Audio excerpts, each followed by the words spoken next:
entina anatsarana ny fandraisan'ireo marary eo anivon'ny hôpitaly Loterana na Ambohibao dia nasiana fanatsarana teo anivon'ity hôpitaly ity fotodrafitrasa efatra nanaovana izany fanatsarana izany ary no nitokanana omaly teny an-toerana Ravakarandriamanalina sy Mamy Rasamely.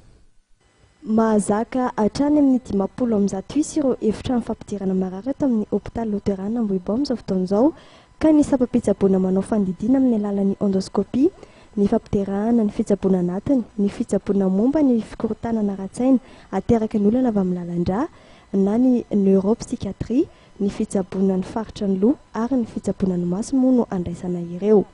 Raha ny totaly be ny sampam-pitsaboana eto dia mahatratra 20 isa.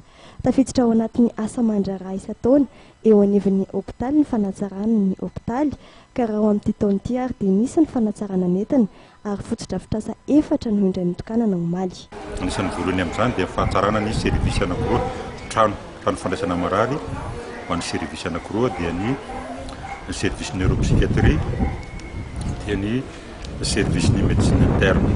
Ireo zany dia fanatsarana ny trano nasiana ny fitaovana rehetra ilain'ny marary rehefa tonga miditra ny hôpitaly izy. Izay zany ny voalohany. Faharoa manaraka an'izay dia nisy fiara anankiroa satria anankiroa ihany toa fa soloina ilay izy satria efa antitra dia ireo fiara ireo moa zany dia fitaovana hoentina anatanterahana ny asa anty groupe électrogène. Telo groupe électrogène moa zany a groupe matanjaka ihany satria mahazaka an'ity hôpitaly ity indrindra amin'ny fahatapahana matetika amin'ny jiro. Dia misy ny fanatsarana ny trano fisakafoanana. Trano fisakafoanana io zany dia tena ilaina tokoa satria ny olona ny marary tonga eto matetika dia olona avy any amin'ny province.